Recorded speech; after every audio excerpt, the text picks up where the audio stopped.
It is horrendous.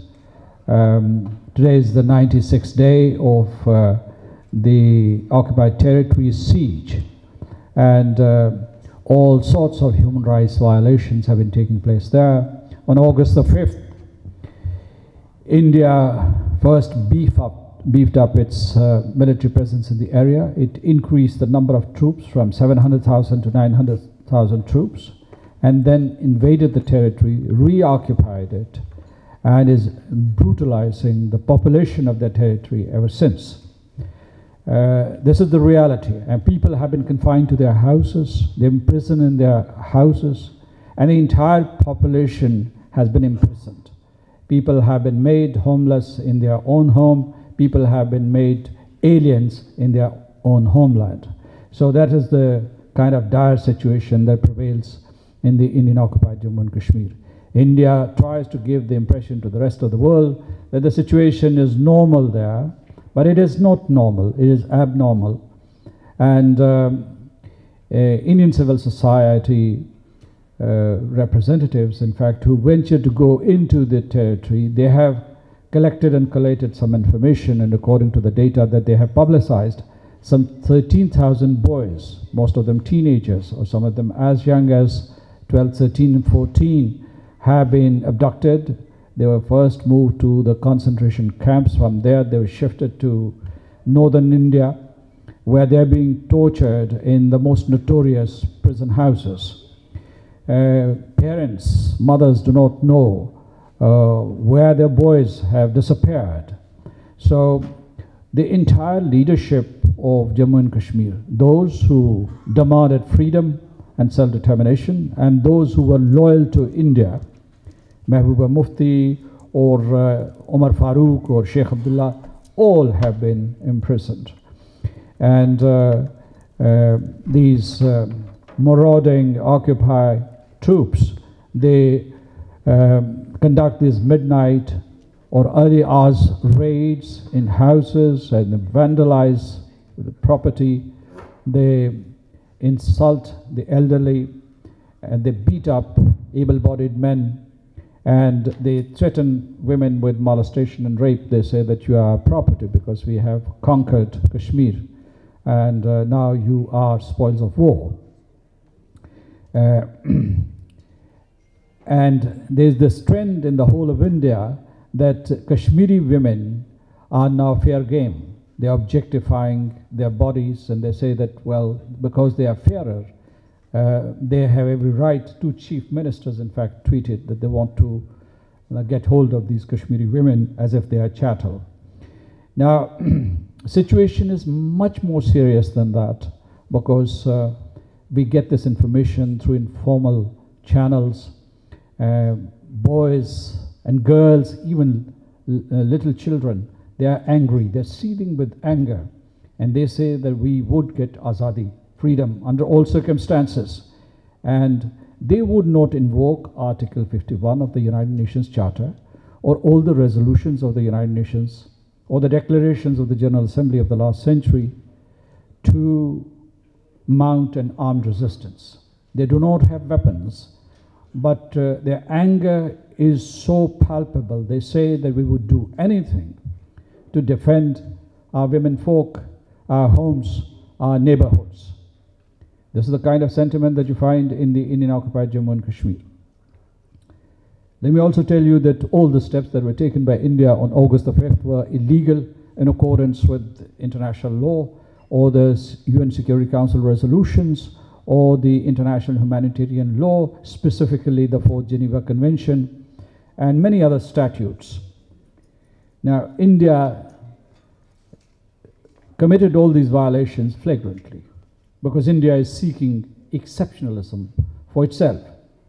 It thinks that it is a country like the United States or China. The United States, being the preeminent power, has sought and gotten away with exceptionalism, and India thinks that it is a country in the same category, and it is above law, and that the rule of law doesn't apply to countries like India.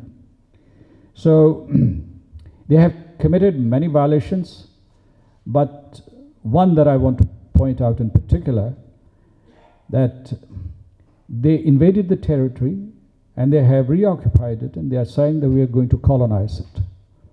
You know, we talk about Article 370, which is irrelevant for us because it was a bargain. I always say it's a Faustian bargain between Kashmiri loyalists and the Indian government. And that agreement has unraveled. So we have nothing to do with Article 370, we never recognized it. But Article 35A recognized some inherent and inalienable rights of the Kashmiris, which predate 1947, in fact, which were consecrated back in 1927 by the Maharaja's government.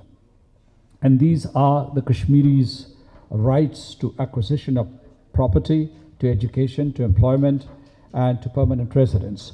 They've been taken away, and the Kashmiris have been told that from now on we would bring Hindus, not just Indian citizens, Hindus from all over India, and settle them in Kashmir so as to change the demographic composition of the state. They want to replicate the West Bank and the Gaza Strip in the IOJK. Now, this is colonization, so practically, if you ask me, and all those people who are present here today, and they've been students of international law, Kashmir is right now under foreign occupation, alien domination, two things. And there should be no confusion about that. Now, on October the 31st, last month, India also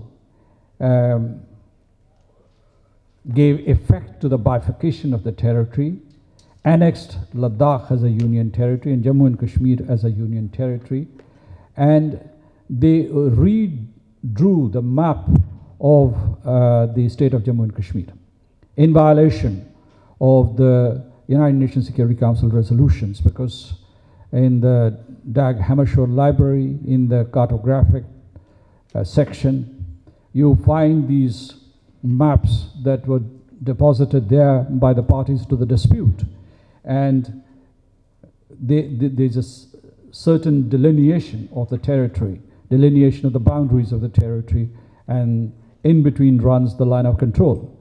India has redrawn that map, and they have issued it as if not just these two occupied territories, which is Ladakh and Jammu and Kashmir, but also Gilgit and Baltistan and Azad Kashmir belong to the Indian Union. This is also a violation of principle of international law. It is called uti possodemia. Well, the principle is very simple. The principle is that when there is a state in dispute, you do not unilaterally alter its borders, internal or external, until the conflict has been resolved. The next point that I want to highlight is that that's not all. I mean, this outrage is not the only thing that has happened or the illegalities that India has committed. India is also threatening Pakistan and Azad Kashmir with war. Indian Defense Minister Rajnath Singh, Amit Shah, the president of the BJP, and Mohan Bhagwat, who is the president of Rashtriya Swayamsevak Sangh, they have all threatened to attack Azad Kashmir and retake it. These three persons have also threatened to attack Pakistan and disintegrate it, because they think that Pakistan, by creating a separate homeland in 1947, committed a cardinal sin, and that aberration has to be reversed. So, and they say that they would attack Pakistan because it is the origin and source of all sin as far as Bharat Bhumi is concerned. So in order to cleanse Bharat Bhumi of this impurity, they have to attack and obliterate Pakistan, and they have not ruled out the use of nuclear weapons in these attacks. Rajnath Singh, who's indicated that is revising India's no first use doctrine, and Narendra Modi, the Prime Minister of India, said in April that he would obliterate Pakistan by the use of what he called mother of nuclear bombs.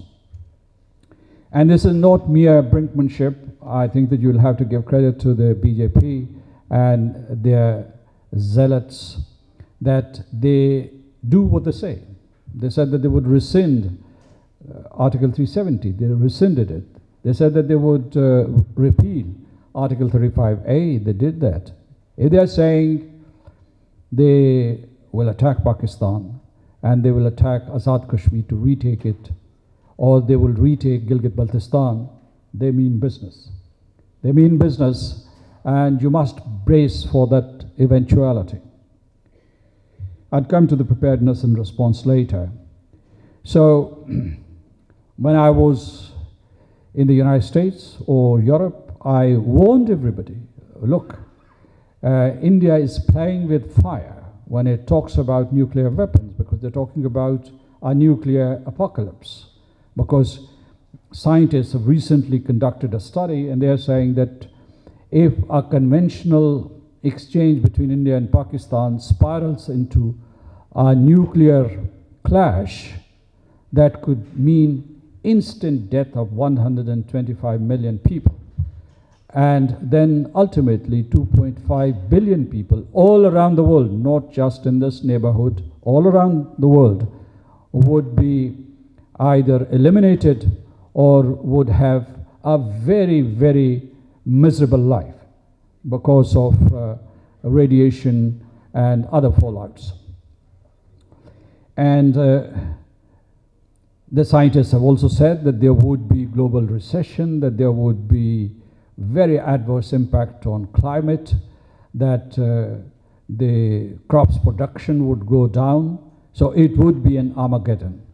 When people in Pakistan also talk wantonly or lackadaisically about war, they also have to factor in all these consequences of a war, which can be triggered by the Indian illegal steps in Kashmir. Let me talk about Hindutva. Hindutva is a doctrine which says that in South Asia or Akhand Bharat, only Hindus and upper class Hindus have a right to live and govern. Others have to either conform to the ways of life prescribed by Hinduism, or they have to migrate because this is not their land, that they have come from somewhere else. And that's why they have disenfranchised a Muslim population, 1.2 million Muslims in Assam, and they are going to replicate that experiment in other states. And they are saying that Muslims in India, 200 million, are all traitors or Deshdrohis or potential Athankwadis, terrorists, and that they have to expiate for the sins of their forefathers who ruled the subcontinent, that is an unforgivable sin. And they have to give redemption for that. This is not what I'm making up. This is not what my interpretation is. This is what their most influential leaders are saying day in and day out through most powerful